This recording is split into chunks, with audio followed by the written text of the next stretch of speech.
Do not wait until some deed of greatness you may do. Do not wait to shed your light afar. To the many duties ever near you now be true. Right in the corner where you are. Eleanor Roosevelt was surely one of the most remarkable and important women of American history. She was born in 1884. She married Franklin Roosevelt, who was a distant cousin, and they had 4 sons and 1 daughter. But she was related to Theodore Roosevelt much more closely. She was the niece, maybe the favorite niece of Theodore Roosevelt, and in fact, he helped raise her after her father died. And in fact, she was given away by Theodore Roosevelt at their wedding, Franklin and her wedding in New York City. And she was a very active political wife when that was uncommon in America.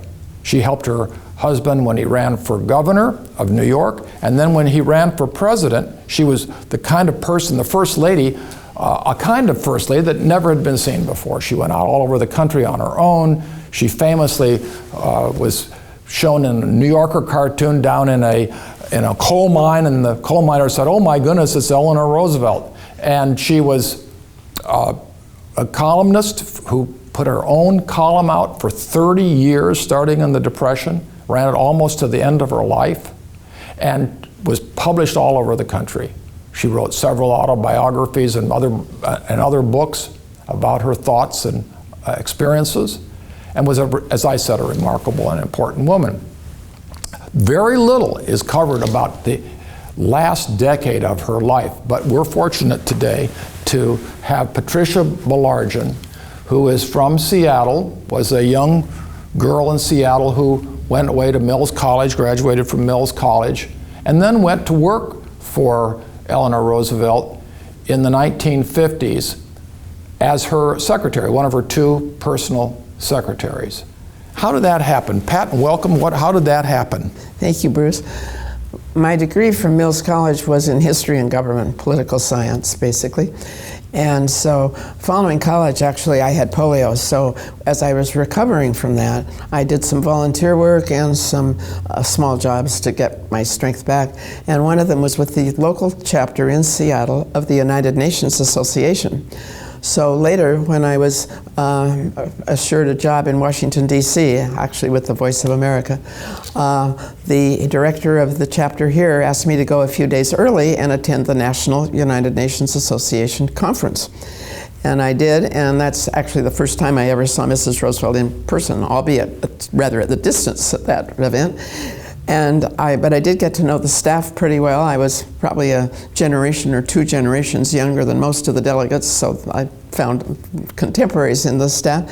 And a few days after the conference, I found that the Voice of America had canceled their hiring.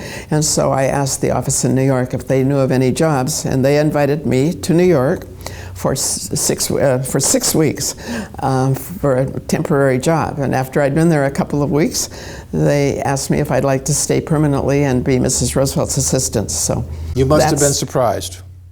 I was so surprised, I told them I'd let them know the next day. And you were there for what, 8 years? 7.5 to 8, yes. Yeah, that's wonderful. And these were years, as I've mentioned, that were not very well covered in most books or television series or so on that cover the Roosevelts. And these were important years for her. She was already an established opinion maker, maybe the leading woman in politics. She was in politics. She was not at the side of politics. And she spoke all over the country. As I said, she had a column. What was your typical day with her? Actually, there was no typical day, but there was sort of a format for the day. I'd like to make a quick mention that the reason Mrs. Roosevelt had this new office and new staff member was because the Universal Declaration of Human Rights had just passed the previous session of the United Nations. And following that, all the U.S. delegation had all had to tender their resignation because it was a change of administration in the U.S. The Truman administration went out, the Eisenhower administration came in. And of course, course, all resignations are always accepted for those appointments. And Mrs. Roosevelt was determined to continue her work for the UN. So I've always liked the story. She went to the director, Clark Eichelberger, and asked him if he would like to have a full-time volunteer. And when we went out around the country and they'd speak, he'd give the short introduction first. He'd always say when he picked himself up off the floor, you could hear his yes through the whole Secretariat building. So she started with an office secretary and all to try to educate the American people about the UN. She felt there was a very great need for them to come on board. And of course, a lot of the United Nations treaties needed to be endorsed by Congress. So these were the early days of the UN, and she had had a major role after her husband's death in the early days of the Truman administration in drafting the Declaration of Human Rights. She really was the lead author of the Universal Declaration, or at least that's what I believe historians consider her. Mm-hmm. But also, yes, President Truman appointed her to that first delegation. That first meeting was held in London, and actually repatriation of refugees was the biggest issue then, and she was the leader and the West really won the vote, so the refugees were free to move around. But the next session, which was in Paris, or a couple of years later, was the culmination of her long work on the Committee 3, as they called it, the Human Rights Committee, drafting this document. And I think that she was a world leader. By the time I was working for her, I think she really was the recognized leader for human rights in the world, or in the UN anyway. One of the things that surprises me, and pleases me actually, when I think back to those days, was how august the jobs of First Lady, and then this position was brand new for her in the world. Harry Truman called her the First Lady of the world. And yet, how humble she was and how humble her circumstances were. The White House in those days only had a few people in it compared. I think the First Lady's staff was very small. And then her staff, when she was at the UN Association, was effectively you and a couple other people, right? And it was not a big staff, nor was a big room. And so when you went to work in the morning, you went into a small office with 2 desks pulled together, is that right? There was a long hallway coming in of maybe 5 or 6 offices, and they were all about the same size. And so Mrs. Roosevelt's was this small to medium office, had 2 windows, 2 desks which faced each other. The only thing that made her office a little different was that she'd brought 2 large British prints, rural or scenic prints for her walls, and she had her couch was made at the early Val-Kill furniture factory, which we can get to later. Yeah. But it wasn't your standard male leather couch. It had Indian print cushions and was handcrafted. And otherwise, you would not have seen any difference in the office. And there were 2 desks, you told me. They were shoved together. 2 desks faced each other, touching, so that she could hand mail and whatever else she had to be done onto my desk. So how did that work?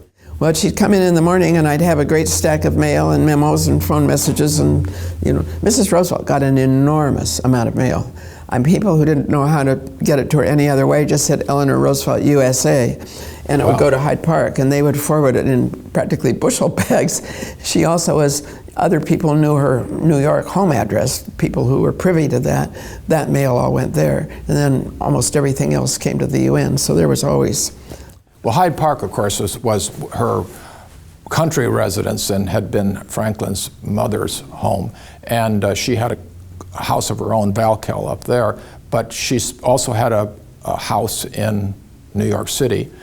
And the office, of course, was in New York City. So there was as I understand it, you said she had a secretary up at Hyde Park, and then she had you. She had a personal secretary at her house in New York. And she had been with her for some time. And there was always a younger secretary up in, well, we were all young, I guess, but in Hyde Park, primarily to handle the mail, forward it mostly was their duties up there, was to keep track of the mail coming in and be sure that it went down to New York. You'd put a big pile of material on her desk of letters, and then what would happen to them? She would write, usually just write one word, accept, decline, forward to Colston Lee was the name of her lecture manager, or to Harper's Brothers for her books. And every piece of mail was answered. Every piece. But Maureen Corr up at her house, her secretary, and I learned how to write a very, short letter. So these were pretty by rote, and so she didn't dictate those letters. Once in a great while, she would dictate something. I mean, if there'd been some emergency, I remember when John Foster Dulles died, and she just heard it as she was walking, and he was overseas, I believe, when he died. Secretary of State, I should say. And when she walked in and sat down, she dictated a cable to Mrs. Dulles. I mean, it was normally the stack of mail would at the most have one sentence on it if there was any need for explanation. But we pretty much had to learn what to do, and we didn't expect her to dictate all those replies. She wrote a column every day, every weekday, published it, and I was thinking this is kind of 1930s, 40s, 50s blog. It was called My Day, and she would tell what she had done that day. And it was well written. She was a smart woman. She had been well educated. And I mentioned in another circumstance that she was a 19th century woman in some ways, that Victorian, that she had formal manners and morals. And she also had a good formal education, so she knew how to write and do it quickly. I realized that as time went on, she really was quite brilliant. I mean, she would get up, and we'll talk about her speeches perhaps later, but when she would get up and give a speech, she never used a note. So when she wrote her books, I'm sure much of it was just extemporaneous. She carried an enormous volume of encyclopedic information in her head, I think. How did she deal with these columns as far as you were concerned on those days where you were involved in the column? I traveled with her a great deal. We traveled at least 10 days out of every month, I would say, if you averaged out a year. And so I did the columns on the trip. But Mrs. Roosevelt had the columns, by the time I was with her, down to a very short science. She dictated them while you typed it. You'd take the draft out of the typewriter, and she'd correct it in just 2 or 3 minutes and hand it back to you, and she never asked again. That was it. You typed the final draft. In those days, there was no email, so you called Western Union, who would come to the hotel room and pick up this text. And then put it on all these newspapers around the country. They'd send it to a United Features Syndicate in New York, and they sent it out to their subscribers, yes. It actually was very efficient. Very. And so someone would pick up a paper in Seattle, and they would read what Mrs. Roosevelt had done the day before or 2 days before? The day before, and I'd written it in Detroit. I should mention quickly that she also commented on the day's news or the major issues, or maybe an event that had happened, either good or bad. She didn't just say what she did. She certainly would very often the columns I did were much more about our travels because we were traveling, and she'd met with this audience. And I remember when I came across a letter, I wrote my parents, and we said, we had lunch yesterday in Columbus, Ohio, and we had dinner last night in Dallas, and I'm on my way back to New York. And so she did write about the audiences and the exchanges in those cities, but she did discuss the main issues, whether it was civil rights or international or something that had just happened in Israel or whatever, yes. Well, let me talk about that, because her agenda is a reflection of what was going on in the civil rights area, in international affairs, and so forth. And it seems very timely here in the 21st century. It's astonishing. Of course, we've made great progress in some fronts, but one of the issues that she was way ahead of her contemporaries was civil rights. And even in the administration, when she was First Lady, she asserted herself on behalf of Black Americans and other minorities. But she was particularly involved in the 50s, and I would say 10 years before the civil rights movement became popular, let's say 10 years before the March on Washington with Martin Luther King, she was speaking out on this, and it was considered very liberal at the time, although it's, I would say, conventional now. How did that express itself? For example, if she went on a speak somewhere in the South? How did she handle that? Because they were segregated. Mrs. Roosevelt made it known that she would not speak to a segregated audience, period, by the time I was with her.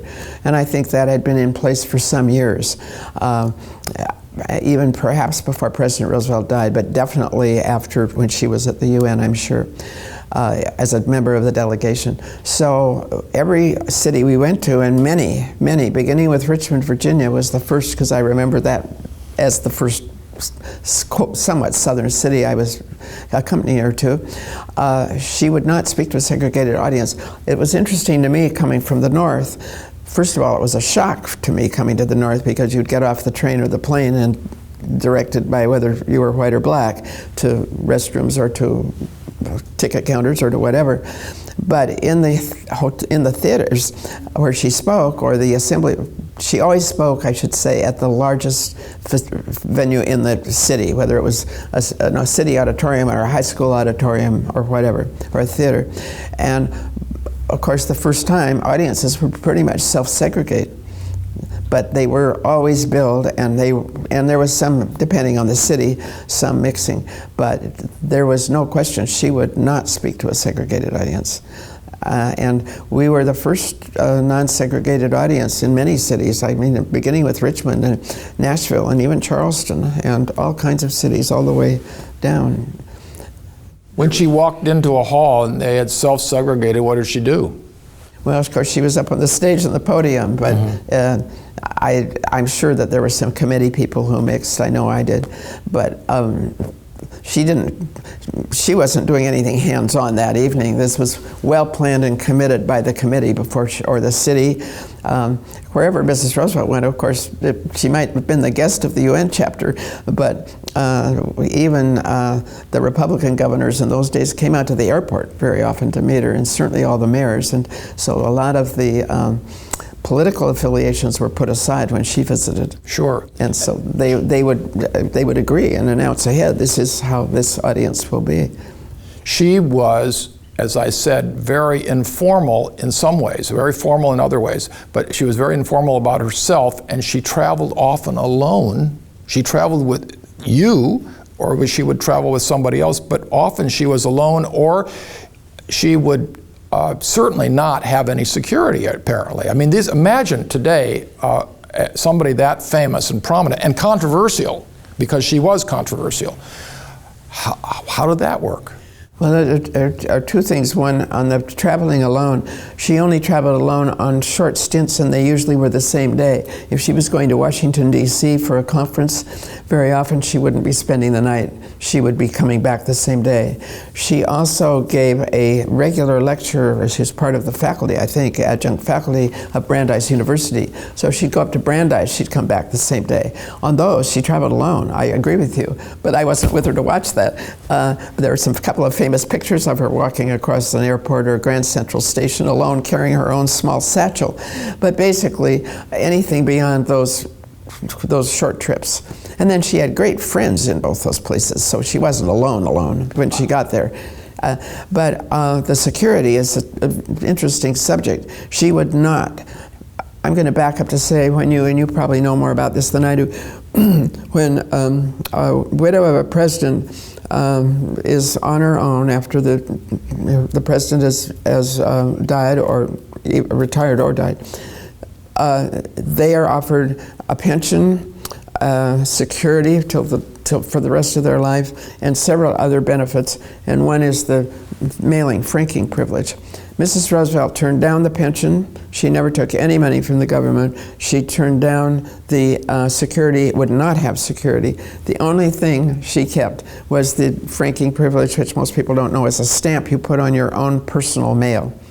And in that, she had so many volumes of mail, so much a volume of mail at her home, but we never used it. We never used it when we were traveling. We never once used it at the United Nations office. It was simply for her envelopes with her home address. Of course, she had mail from everybody, as you say, all over the world. It was perfectly legitimate. But she was very frugal in that respect and self-abnegating. You said that she didn't take security, and yet she was in these tough places. What would she do when people said, "Oh, I'm going to give you security"? I think the best example was a day I remember in Houston where there was a knock on the door of the hotel suite, and I opened it and there was this enormous man. He was very, very tall, but he announced that he was Mrs. Roosevelt's security. So I said, well, you'll have to wait a minute, because of course I knew she didn't like security, and I went and told her her security man was there, and she said, tell him to go away, which I then did, and he went away.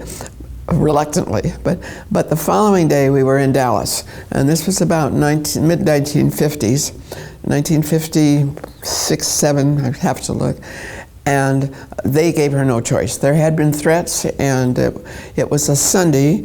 Her speech was going to be in a synagogue that evening, or was in a synagogue that evening, and it was mobbed, and there was high security around that synagogue.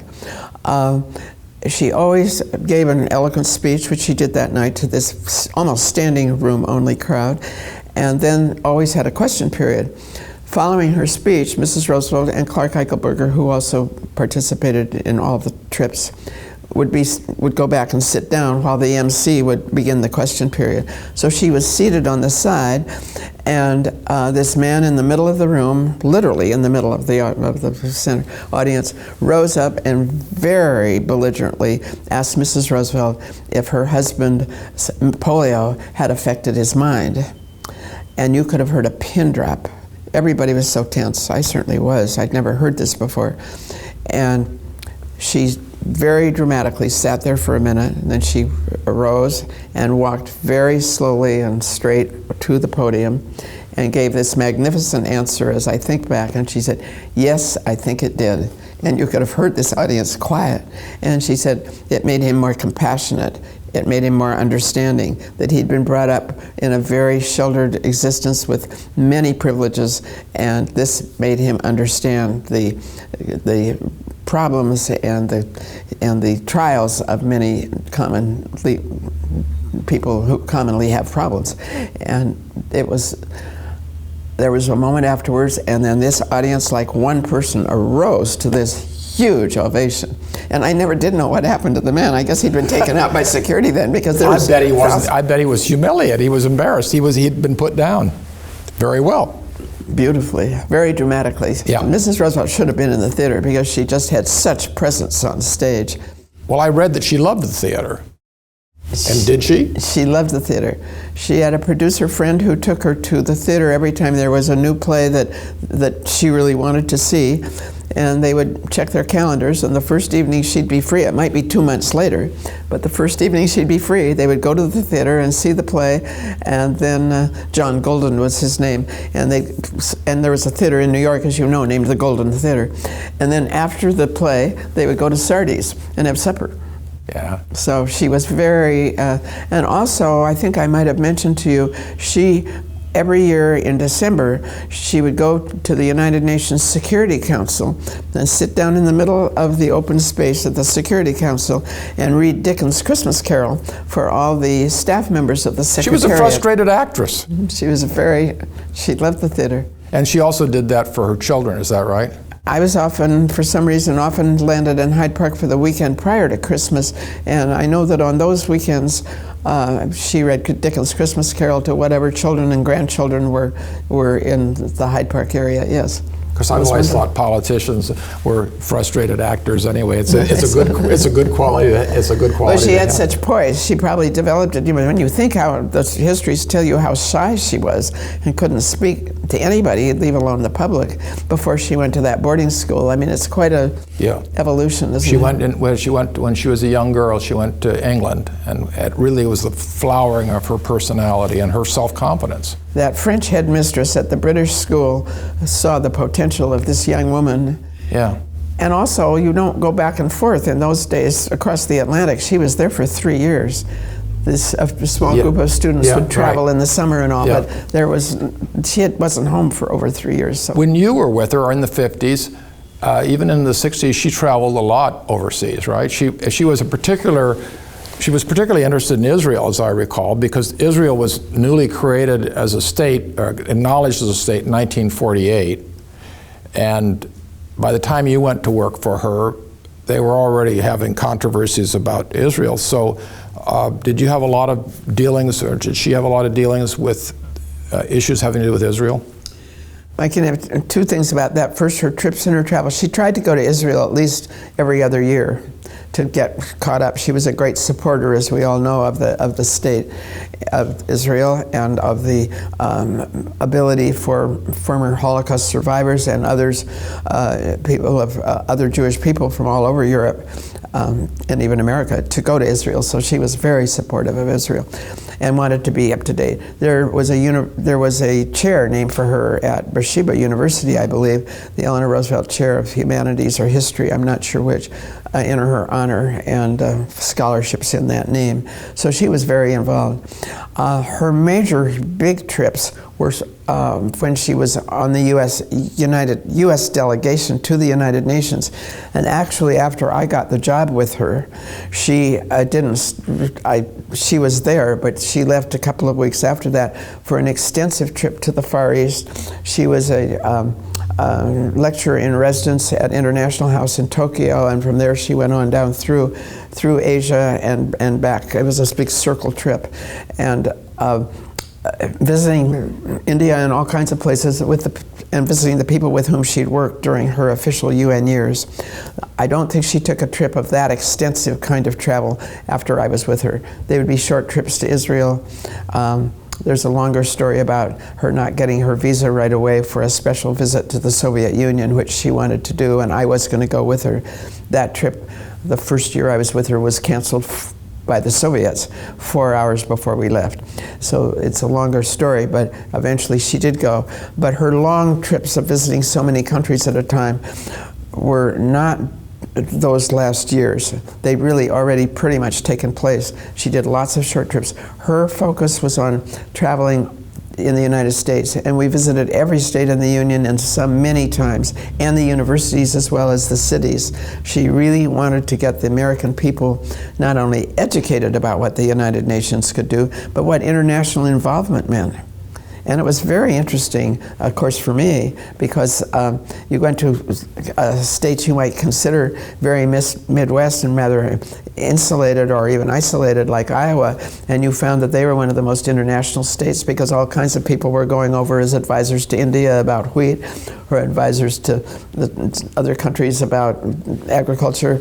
So there were wonderful pockets of people all over the country who were very knowledgeable, but she would sort of bring them out of the woodwork and not necessarily out of the woodwork, but bring them together and be the incentive for more learning and more programs in those states.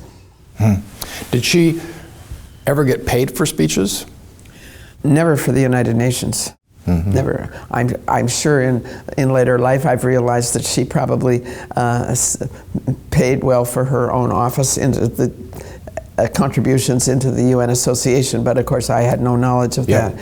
She did have a professional lecture bureau, the Colston Lee Lecture Bureau, and they would book her out on professional lectures because it was one of her sources of income. All her speech fees, which were, as I look back on it, were rather large for that day, but she didn't give many.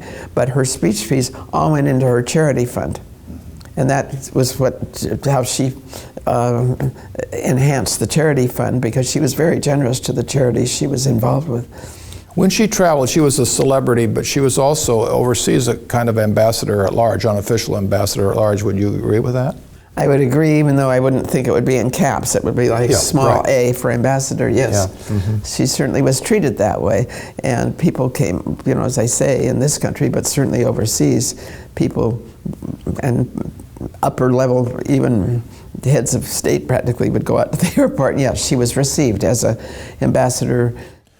You mentioned that when you went into her office initially, you saw this furniture that had been made by the Val-Kill furniture program that she had started during the Depression. She tried to help Appalachia in particular to develop businesses, industries, and she experimented in various ways with that while she was First Lady.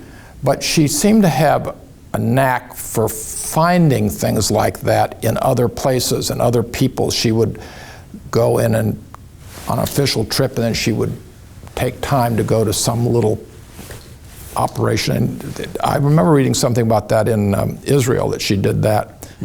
And I wonder if you had any experience with that kind of thing with her, whether in this country or overseas. Well, you do bring up a subject that applies both to a day in the office as well as on our trips around the country. I should say we go to 2 or 3 states maybe on one trip. We didn't cover the whole country, or maybe just one state and several cities and universities at one time. But even in the office, of course, as I say, she got this volume of mail, and a large percent of that volume were people who had projects or causes.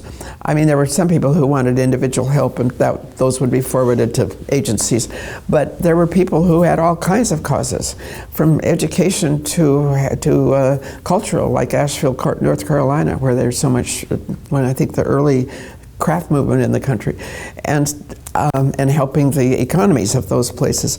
So some of them, and then some were sent by friends whom she already knew, or had great backgrounds and knew what they were asking. So almost every place we went, there were special people, and though we'd have an official schedule, she would go out in I mean, some were high level. I remember in Salt Lake City, she was taken over to the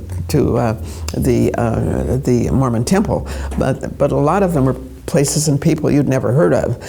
They'd come to the hotel, or she'd had somebody she knew would take her out. The same in the office. We had a myriad stream of visitors. No day was particularly alike, except she tried to do her mail when she first came in. But then this stream of appointments, and some were very famous, but as I told you, our desks touched, and I never was asked to leave the office except on 2 occasions in 7.5 years. One was when the FBI came to do a clearance for somebody who was going to have an appointment to ambassador or something. I don't even know. I mean, I was gone out of the room. And the other was when the foreign minister of India, Krishna Menon, came, and he did not want anybody in the room. And he came up to Mrs. Roosevelt's small office and came over from the United Nations, or from his delegation's office, and came up to the UN Association office. And so those were the only 2 times. So this stream of people came for whatever cause. Actually, Rosa Parks came up there once. The civil rights woman who wouldn't sit on the back of the bus in Birmingham, right? I think it was Birmingham. And Mrs. Roosevelt did stay very active in the contacts with civil rights. Lots of civil rights people came, lots of labor union leaders came, and non-leaders.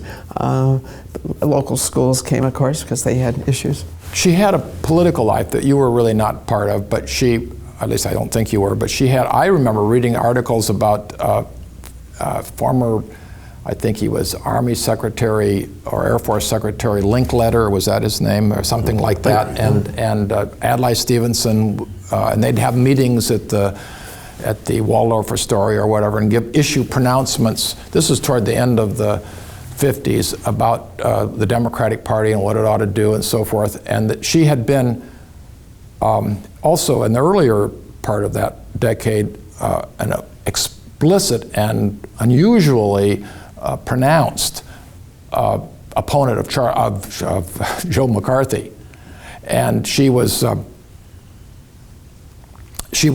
chastised by, I suppose, by some people, and a lot of people in the Democratic Party thought she was going too far in that, and one of them was Jack Kennedy. So she had a problem, initially, she had a problem with Jack Kennedy. I'm going to touch on the political thing first, if I may.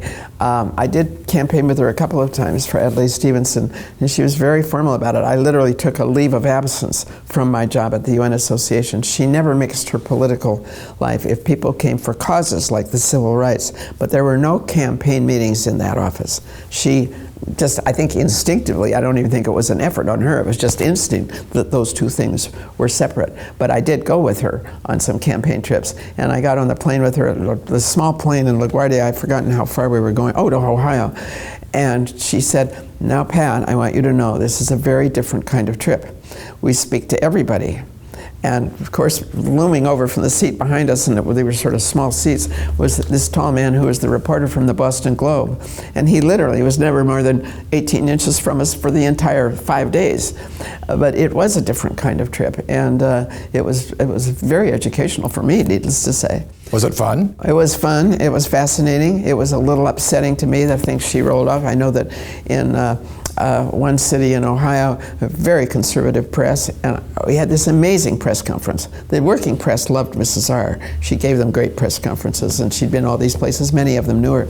And I said to her afterwards, I remember that, it was the most amazing press conference I've ever listened to. And the next day on the front page of that paper was the ugliest picture of anybody I have ever seen. They'd taken it out of an early file from the early 1930s, and there was a hat about this big, and she still had sort of protruding teeth, and it was terrible. And all the interview had been taken out of context, I thought, and I was really upset, and she just laughed it off and said, "Oh, that happens." Boy, does it. It still happens, doesn't it? And so it was a very interesting, but it was separate, and so she was very active in politics. And once in a while she would ask us to go to accompany her to something so that we could meet the person. And Did you see much of Adlai Stevenson, former governor of Illinois, who ran for president unsuccessfully against Dwight Eisenhower in 1952 and 56, yeah. And was a candidate in 58. And was almost a candidate for president in 1960, and she supported him. But he was also a very close personal friend, wasn't he? Very. I think she admired his intellect greatly. Yes. And I think she also knew that she could, I know that she told me once that driving in a limousine down to lower New York with Adlai Stevenson, where he was going to speak at a gathering of people who recently arrived, and certainly a very poor section of the city, and he asked her, how did Franklin Roosevelt, coming from such a patrician background, be able to really converse and relate to people who had such disadvantage? And so I think she gave him different answers and different clues of how to campaign and how to communicate. Is really what we're saying, how to communicate with all kinds of people. And so I'm sure not only was she a close friend and a great admirer, certainly of his intellect, but also I'm sure she felt she was, I don't know this, but she must have felt she was being very helpful because he wasn't naturally adept at that kind of thing. You know, Pat, it seems to me that one of the things that Franklin had going for him, if you look at it that way, and that Eleanor had going for her in her different way, was suffering. And suffering makes it easier to communicate with other people, identify. And he had polio, as you said, had changed his whole life outlook, and as she had said at that speech. And she herself had a lonely childhood. Her father had died. She had all kinds of problems, so she had suffered and been always the person left out, and she felt she had been. And so she had this identification. Do you think that's right? Totally. Yeah. I think that headmistress should be a heroine, really. The headmistress at that school, Madame Marie Souvestre, who took her under her wing and nurtured this. Because when Mrs. Roosevelt came back, the year her grandmother wanted her to come back to make her debut in New York, she really did not want to come back. And she had to. But she also, when she came back, started volunteering at a settlement house in the Lower East Side, even though she was going to debutante parties the rest of the time. So it was from the time she hit the deck running, so to speak, that influence that she could be her own person and do some good, obviously, was part of her DNA by then. Yes. Pat, I want to ask you about you. You left Mrs. Roosevelt's employment in what year? Mid-60. Mid-60s, well, mid-1960. And you came back to Seattle. And I met you later in the 60s, but you did a number of things in Seattle in your career here. What were some of them?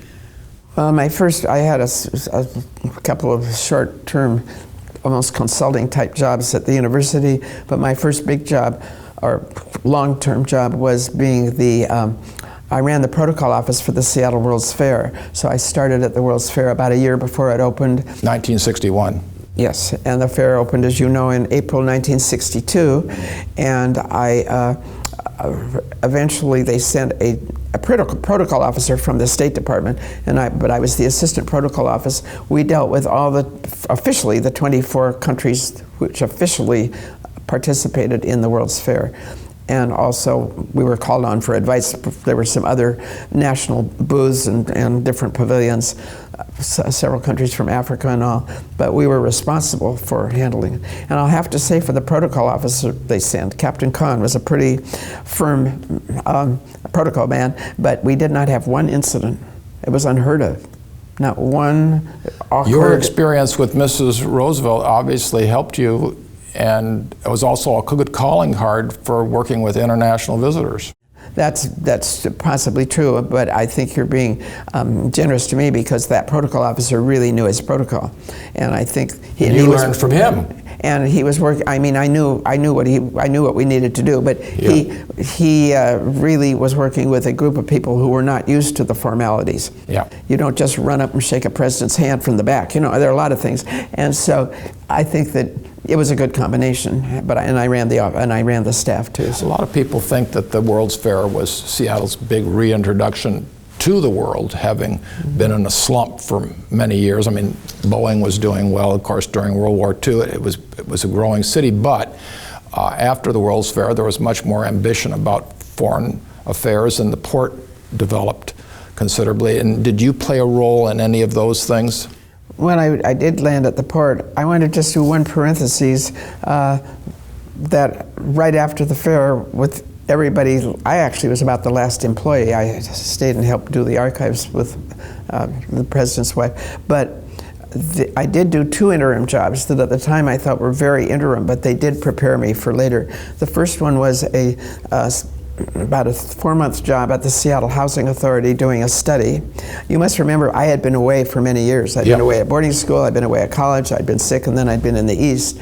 So frankly, this was almost like a needed education.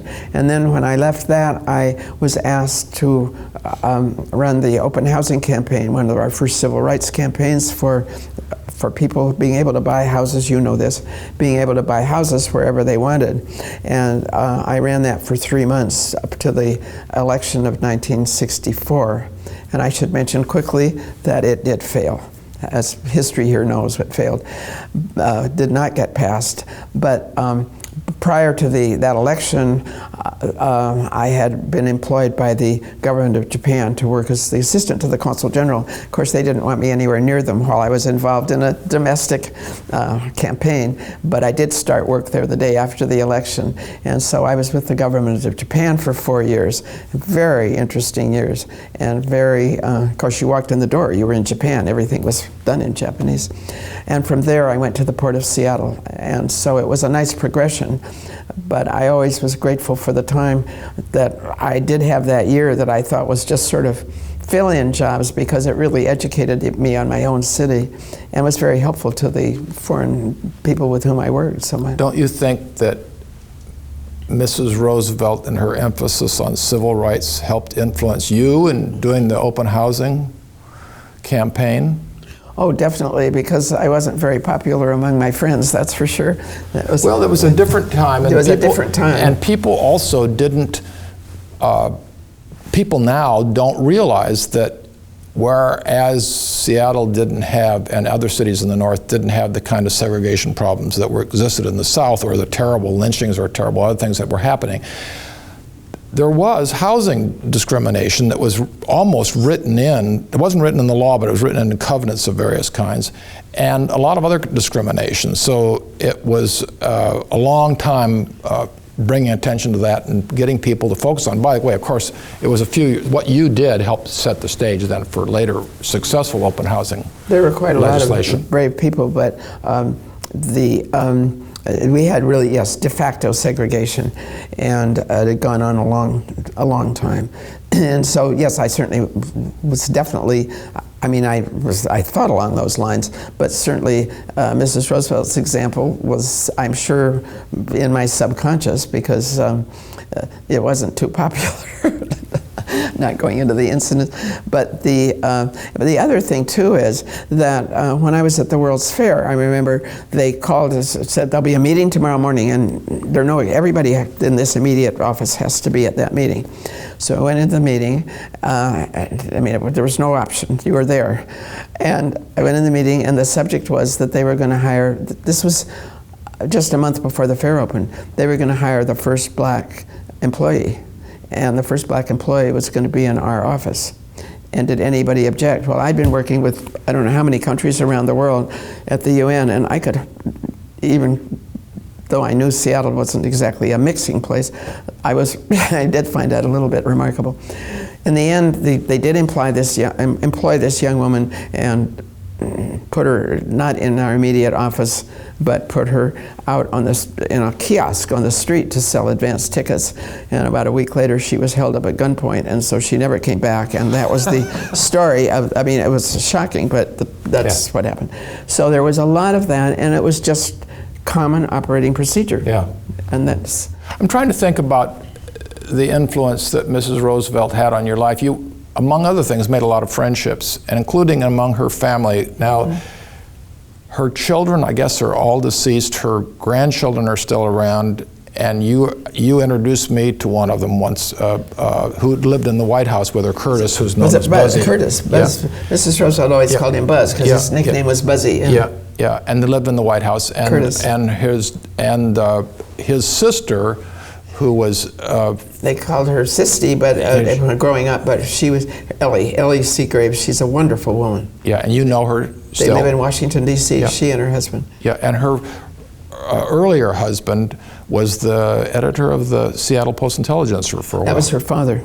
That was her father. Mrs. Roosevelt's daughter, Anna, was married to John Boddicker, and I think it was, I've forgotten the year, right before World War II, late 30s, I assume, that they were in Seattle when he was the publisher of the paper. So Buzzy and Sisty, as they were called, were spent some growing up years here. They also did live with Anna in the White House, probably prior to coming out here, because I think they were like 10 or 12 years old when they came here. Right. So there was... Do you stay in touch with other people in the family? A few, probably closer to Ellie and Buzzy, but yes. Yeah. And I know Theodore Roosevelt's great-granddaughter. Yes, indeed, you do. And of course, the Theodore Roosevelt connection is actually, in some ways, closer to Eleanor. She was his niece. That's right. But and people forget. People forget that. That's all right. See, people forget that. What about viewers who are interested in this topic, and what do they do to learn more about Eleanor Roosevelt? I hope you're going to talk about Hyde Park a bit. We haven't talked about Hyde Park, and that was such a very important ingredient, if you will, of Mrs. Roosevelt's life. She loved Hyde Park. She had the option, after President Roosevelt died, to keep the family Roosevelt large house over on the Hudson River, and she turned it down. It was eventually going to go to the Park Service. Franklin Roosevelt had already, I think, the only president sitting in the White House who built his own library while he was in office. As you know, his was built quite a long time earlier, and it was next to the house. But Mrs. Roosevelt decided immediately she wanted to go to her own house, which was Val-Kill. And she had her own friends there, and actually President and Mrs. Roosevelt had put up their guests there. The swimming pool was there where he came over to swim, which was important to his polio. And it was their relaxing social place to have an informal life. And so I was very fortunate. So Mrs. Roosevelt, that was her home. And small as it was, had many rooms. It was a small house, it was called Val-Kill Cottage for a reason. It had cottage-sized rooms. But lots of people stayed there. I believe Khrushchev stayed there. I'm not sure, but I know he visited there the day he went up to Franklin Roosevelt's grave. So that it wasn't like it was totally isolated. I know Adlai Stevenson was there, and lots of people came there. But it was informal. I went up every summer several times, usually for about a week at a time. And lunch was always a picnic out by the pool. I don't think we ever had lunch indoors. Of course, it's very warm up there in the summer. But and meals were all on a dining porch, screened porch. Breakfast and not always dinner was in the dining room, but sometimes. But it was a wonderful informal life. And Mrs. Roosevelt was so part of that scene. If she was up there, no matter who she was expecting, whether it was me having a guest room or, as I say, a head of state, she'd go out in the garden, into the rose garden, and pick the flowers and put them in the vase. And she reminded me of my own grandmother, actually. And also she'd go to there were lots of vegetable stands. It was in an area that had lots of farms and all. she would go and buy fresh vegetables and fresh fruits at the stands, so all the people knew her. It was really interesting. Later, in later years, to show how connected she was with her own community, when there was some talk of selling the Val-Kill, it's on a large piece of land, the house and the land, that she that it was going to be sold and possibly be subdivided into housing. It was the people of Hyde Park who started the movement to save that land. And then later the United States Park Service wanted to take it over. But it was the citizens of Hyde Park who saved Val-Kill. Which is great. And today the Park Service does run it. So if I want to go to Hyde Park and Val-Kill, what will I find there? Now, I won't get invited to swim or to have a picnic on the grounds, but what else might happen? I don't know if the pool is still there. But regardless, what do visitors get? Well, when most visitors will go over to the Roosevelt Library, which has a visitor center, which has an orientation film, and then they'll go through the library, which has recently been renovated again, or updated again, and they'll probably go through the Roosevelt Mansion over on the Hudson. There is a shuttle, I don't know how many times a day, probably depends on this season, between the Roosevelt land, original land, and Val-Kill land. I should say it was all Roosevelt land, but they're via the road, they're 3 or 4 or 5 miles apart. So you need a shuttle to get over there, and that's how you would get there. It's not that far, it's very easy to find. But when they get there, they'll walk around and they'll be able to take a tour through Mrs. Roosevelt's cottage. And I think that tells them so much about her. It's very welcoming, it's very informal, it's very comfortable. They'll see where her office is, and where in the early days her longtime secretary, who was part of their family virtually in the White House years, Miss Thompson, she had her own room and an office with Mrs. Roosevelt. Pat, when people go there, I know when I go there, that I will think of you and what you've contributed to more information about Eleanor Roosevelt's last decade of her life, which, as I said, is not often covered in documentaries or books and so forth. And so what you've had here to say is really important and lots of fun. Thank you so much. I think I'd like to just maybe summary sentence to say that there were so many issues in the 1950s, the Cold War we didn't mention before, and so many issues that I think it's safe or fair to say, accurate to say, that there wasn't a major issue of the day in which she was not involved, actively involved with real connections into that population or that community or that leadership. So it was quite remarkable. And perhaps the most productive years of her life in many ways, because let's face it, she could have done anything she wanted when she left the U.S. delegation. She was 65 years old, which in those days was definitely retirement, particularly for women, and she started a new job and literally kept on and expanded her career from then until her death. So I think that's one of the messages of what somebody does when nobody's asking them what to do, that what she did on her own. It was quite remarkable. So she has set an example for a lot of people, not just for women, but she's certainly set an example of determination and sang-froid, being willing to have a good attitude while you do it. And she enjoyed everything she did, I think, really. The fact that when she died and was buried next to Franklin at Hyde Park, the president, the various, I think it was Jack Kennedy at the time, and all the various other former presidents and cabinet members and diplomats and so on showed up for that funeral. The present president, Jack Kennedy, and his wife, Jackie, but all the living, surviving presidents and their wives were there. Yeah, quite a great thing. And thank you very much. Thank you, Bruce. It was a great pleasure.